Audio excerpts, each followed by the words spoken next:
I was sitting in Ethan's room. The lamp cast a warm glow.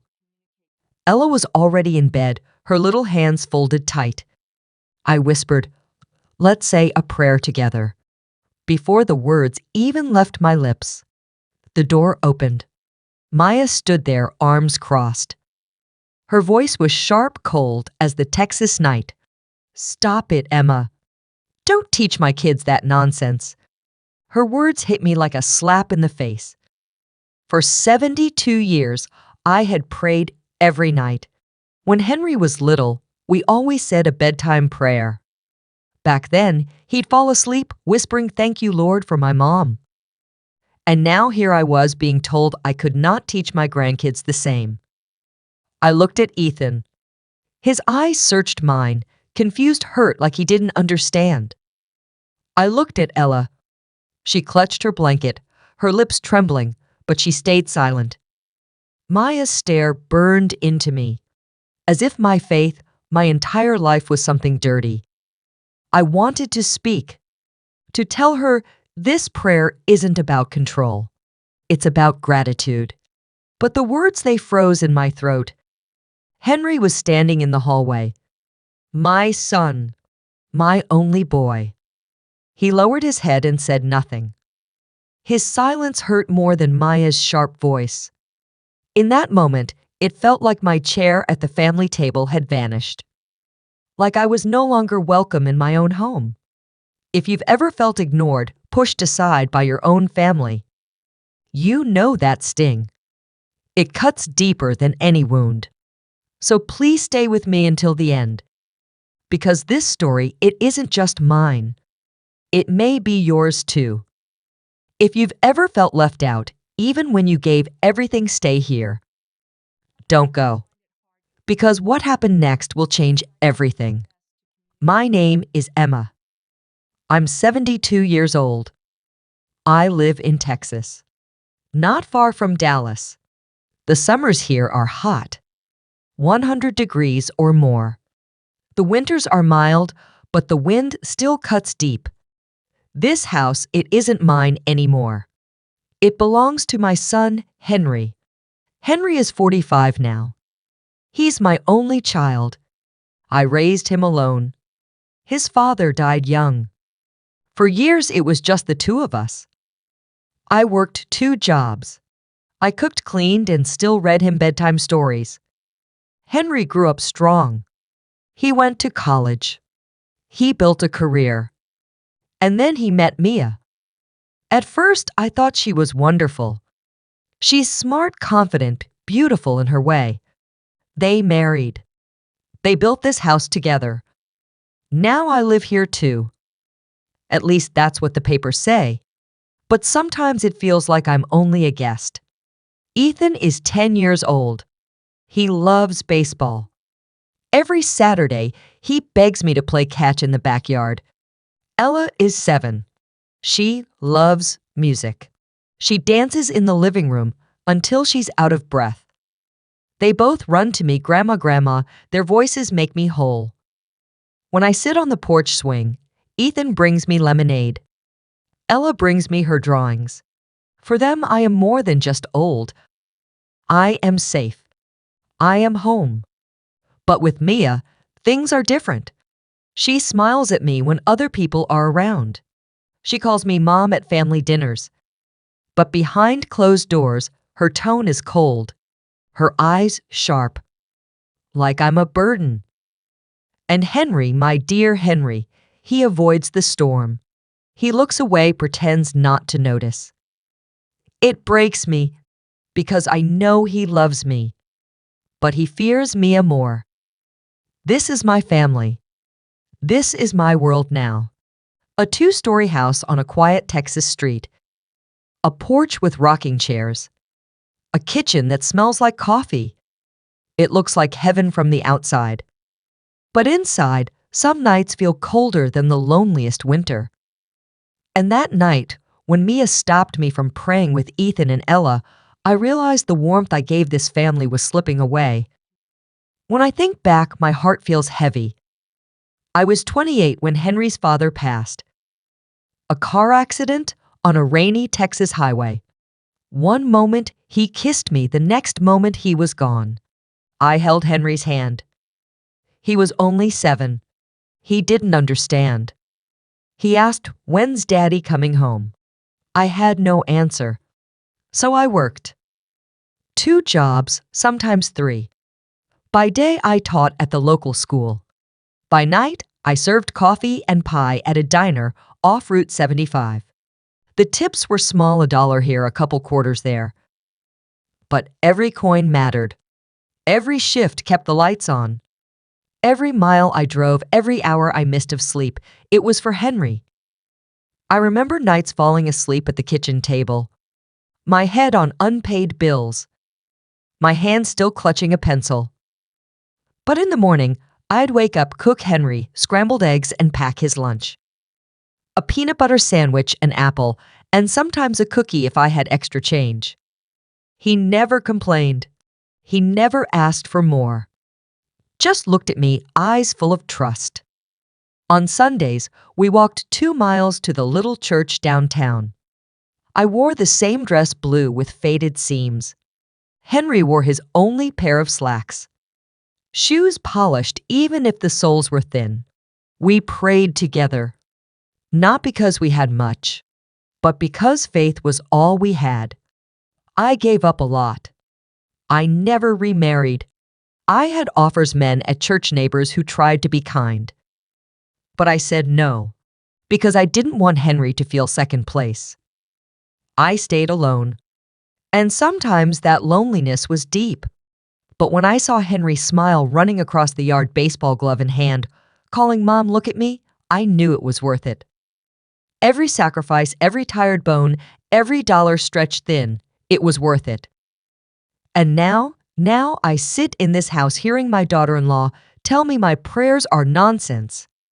I wonder, does she even know, does she understand what it cost me to raise the man she married? I gave my life, piece by piece, day after day, for Henry, and I would do it again. But hearing her words, seeing Henry's silence, it cut deeper than any wound of the past. That night after dinner, the house felt quiet. I cleared the plates, stacked them in the sink. The roast chicken was gone. Only mashed potatoes and a few green beans left. Ethan and Ella ran upstairs. Their little feet pounded across the wooden steps. Their laughter echoed. I smiled. Children's laughter, it keeps a house alive. I wiped the counter, poured myself a cup of tea. Chamomile, the kind that helps me sleep. I sat down at the kitchen table. The same table I once dreamed of buying but never could. This one belonged to Maya. She walked in her arms folded tight, her eyes sharp like she'd been waiting. "Emma," she said, her voice low but firm, "please stop teaching the kids those bedtime prayers." I froze. The tea in my hand trembled. "Maya, it's just a prayer. It teaches them gratitude. It teaches kindness." She shook her head. "They don't need it. They don't need fairy tales. I want them to think for themselves." I swallowed hard. My heart beat fast. "But Mia, it's not about control. It's about love. It's about thankfulness." She laughed, but there was no humor. "Thankfulness," she said. "Don't twist it. You're filling their heads with outdated nonsense." Her words cut deep, like she had erased all the nights I worked, all the mornings I prayed, all the sacrifices I made. Just then, Henry walked in. He had heard us. I saw it in his eyes. I thought, finally he will speak. He will stand with me. But Henry looked at the floor. His voice small. "Mom, maybe it's best if we let Maya decide." My chest tightened. Those words from my own son, they hurt more than Mia's sharp tongue. I wanted to cry. I wanted to shout, to remind him of the past, of who raised him, of who held his hand through every storm. But my lips stayed shut. The room grew colder. The clock ticked loud. Maya crossed her arms. Henry stood silent. And me, I sat alone at my own table. The laughter upstairs stopped. Ethan peeked down the stairs, his eyes wide. He had heard everything. In that moment, I saw confusion in his face. Confusion and something else, a small seed of fear. My heart broke. Not just for me, but for him, for Ella. Because children can feel it. They know when love is being pushed aside. I whispered to myself, Lord, give me strength. I took a deep breath. My hands were shaking. For years I had stayed quiet. I had swallowed words. I had looked away. But that night, something inside me snapped. Maya, I said, my voice firm but trembling too. I have kept silent for a long time, but no more. She raised an eyebrow, arms crossed tight. Oh, you finally found your voice. Her tone stung, but I pressed on. I'm not teaching them fear. I'm not teaching them lies. I'm teaching them gratitude, respect, kindness. She smirked. Kindness, you think I need you to teach my children kindness? Her words felt heavy, like stones, thrown right at my chest. Maya, I whispered, they're my grandchildren. I love them. Don't take that away from me. She stepped closer. Her voice grew sharper. What you call love, I call poison. Prayers won't pay bills.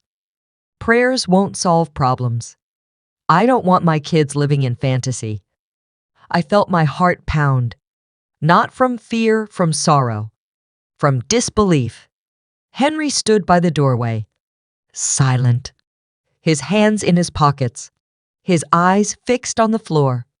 Henry, I said, turning toward him. Say something, please. He shifted his weight. His lips parted, and then he closed them again. No words.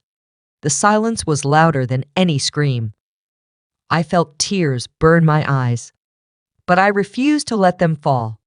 You know, Henry, I said every night when you were little, we prayed together. And you told me, thank you, Mom, for never giving up. I turned back to Maya. I gave everything I had. Every mile I walked, every dollar I saved, every tear I swallowed, it was for Henry.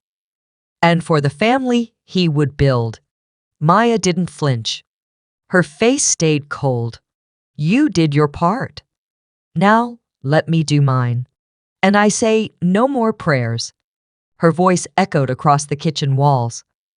The room felt smaller. The air thicker.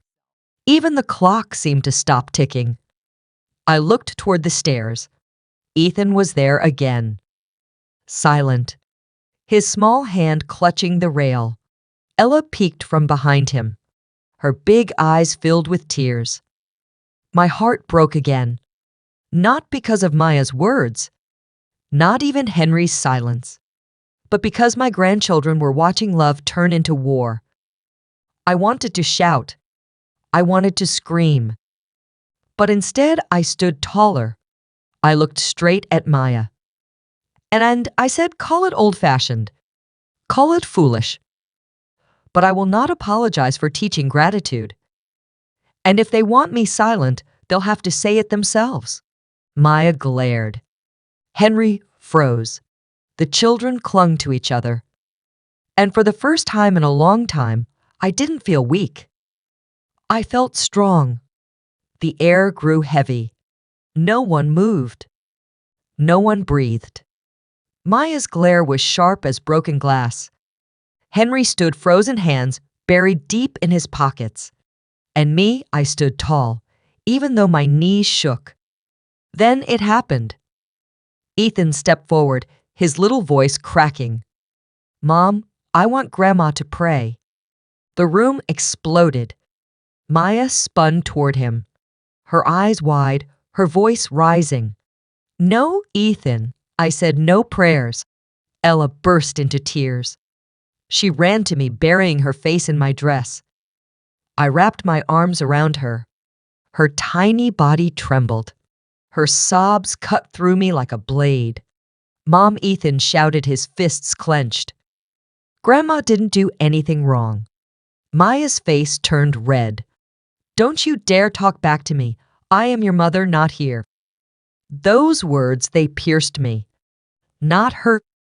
I felt the ground sway, as if the years of sacrifice meant nothing. Henry finally spoke. Maya, enough. Don't yell at the kids. But his voice was weak, like a whisper against a storm. Maya turned on him. Don't you start, Henry. You never back me up. You always let your mother run this house. I stared at him. Tears stung my eyes. Was that true? Had I been the shadow in their marriage? My hands trembled. I reached for the table to steady myself. That's when it happened. Ella lifted her head, her voice soft but clear. I love you, Grandma. Please don't stop. Silence. Complete silence. Even Maya froze. Her mouth opened, but no words came out. Henry looked at me. For the first time in years, our eyes locked. And I saw it: guilt, shame, love. My knees buckled. I sank into the chair, the weight of 72 years pressing down. I whispered I only wanted them to know gratitude, to know love. Ethan grabbed my hand. Ella clung to my arm, two little hearts beating against mine. Maya's voice finally returned, sharp, cold. This is exactly what I feared. You turning them against me. You making them choose sides. Her words rang through the house, echoing off the walls. But for once, I didn't feel alone. I looked at my grandchildren, their faces wet with tears, their eyes begging me not to stop. And I realized the truth had already broken through. No matter what Mia said, no matter Henry's silence, the children knew. They knew love. They knew truth. The shouting had settled, but the air was still heavy. Ethan and Ella clung to me tight. Maya paced the floor, her hands balled into fists. Henry sat down silent, like a man trapped between two storms. And then the doorbell rang. It startled us all. The sound echoed through the tense house. Maya frowned. Who could that be this late? Henry got up slowly. He walked to the door. I heard the creak of old hinges opening, and then a voice. Warm, steady, familiar. Evening, Henry. Sorry to drop by unannounced. I was just passing through. Thought I'd say hello. It was Pastor John, our neighbor. He lived 3 miles down the road. I had known him for decades.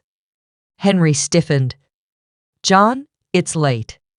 We're in the middle of something. But Pastor John stepped inside anyway. His eyes scanned the room. He saw my red face, the tears on the children, Mia's tight jaw. He nodded once. I see. A family moment. Maya crossed her arms. We don't need guests right now. But Pastor John didn't look at her. He looked at me. Emma, are you all right? I swallowed hard. My voice cracked. No, John. I'm not. The words slipped out, unplanned but honest. Ethan pulled on his sleeve. Pastor Mom won't let Grandma pray. The room froze again. Maya's face flushed red.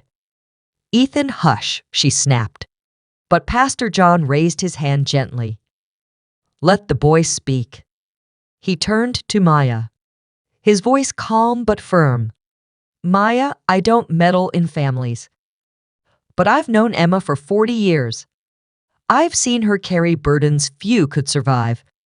When Henry was a boy, it was Emma who walked miles to church, who kept food on the table with nickels and dimes, who prayed not for herself but for her son's future. If she says a prayer with her grandchildren, that isn't control. That's love. Henry lowered his head. His shoulders slumped. His silence told the truth he remembered. Maya's lips trembled. Her fists unclenched. For a second, I thought I saw fear.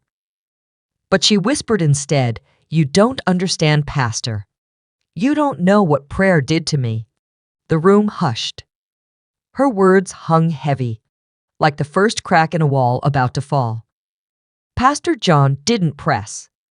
He just nodded. His voice softened. Then maybe it's time the truth came out. I looked at Maya. For the first time, I saw something in her eyes. Not anger, not hatred, but pain. Maya's voice shook. Her eyes darted to the floor. Her arms wrapped around herself like she was holding in years of pain. "You don't understand," she whispered. "You think prayer is love, but to me, it was a weapon." The room stilled. Even the children stopped moving.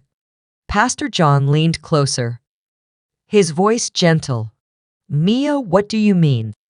She swallowed hard. Her jaw clenched. "My stepmother," she said. She prayed every night. Hands folded, Bible on the table. People thought she was holy, sweet, a good Christian woman. Her eyes narrowed, filled with something dark. But when the doors closed, she was cruel. She used prayer as a mask.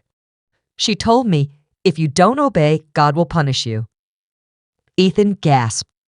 Ella clung to my arm tighter. Maya's voice grew stronger. She forced me to kneel. For hours. Until my knees bled. She made me repeat verses over and over. Not out of love, but control. Tears slid down her face. I was 12. Just 12. And she told me God would hate me if I ever disobeyed. If I ever spoke back. If I ever questioned her. Henry's eyes widened. "Maya, you never told me this." She shook her head. "I didn't want to. I buried it. But every time I hear prayer, every time I see folded hands, I'm back there. In that living room. On my knees. Crying. Begging God to see me. And hearing nothing. Her words tore through me. Not as anger, but as raw, aching truth. I felt my chest tighten. I had seen Maya's coldness. I had felt her sharp words. But I had never seen her brokenness. She looked straight at me. Her voice cracked. "So when you pray with Ethan and Ella, all I see is her. Her lies. Her cruelty. Her false holiness." Silence filled the room.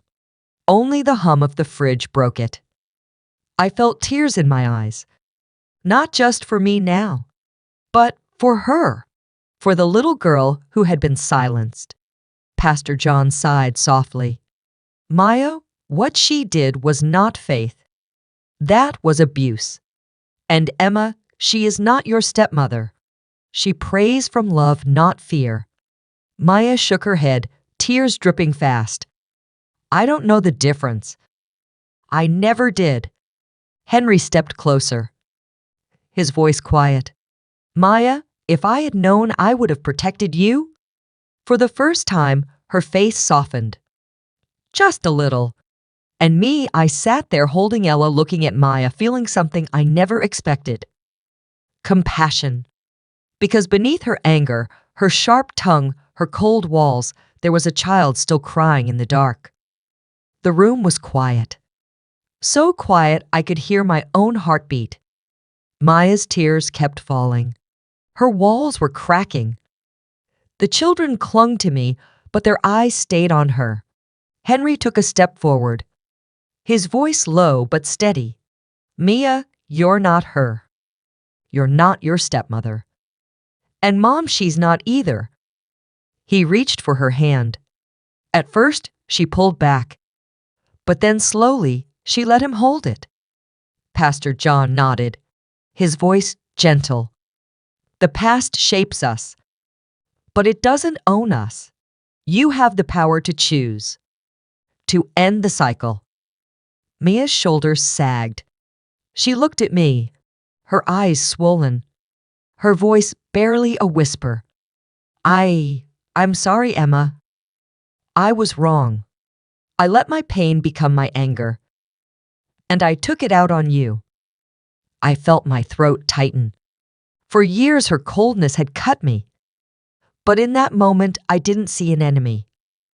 I saw a wounded soul asking for grace. I reached across the table. My wrinkled hand covered hers. Maya, we've both carried pain. But we don't have to pass it down. Not to Ethan. Not to Ella. Let them grow in love, not fear. Her lips trembled. She nodded once, and for the first time her eyes softened. Ethan whispered, "Does that mean Grandma can still pray with us?" Maya looked at him, her face heavy but calmer now. "If it makes you feel safe, then yes. You can pray with her." Ella smiled through tears. She hugged Maya tight. "Thank you, Mommy." The room felt lighter. The storm had passed. Not gone forever, but quiet for now. Henry exhaled deeply. He walked to me, placed a hand on my shoulder. "I'm sorry too, Mom, for staying silent, for letting you carry this alone. I should have stood with you." My eyes welled. I nodded. "It's never too late, Henry. Never too late to choose love." Pastor John smiled softly. He stepped toward the door, his voice warm. "I'll leave you to it. But remember, healing starts here." And then he was gone. The house felt different. Still the same walls, the same creaky floorboards, the same Texas night outside the window. But inside, something had shifted. Maya sat quietly, her hand still in Henry's. The children curled beside me, safe, content. And me, for the first time in years, I felt peace. The kind of peace that doesn't erase scars, but makes them gentle. I whispered a short prayer, not out loud, not to provoke.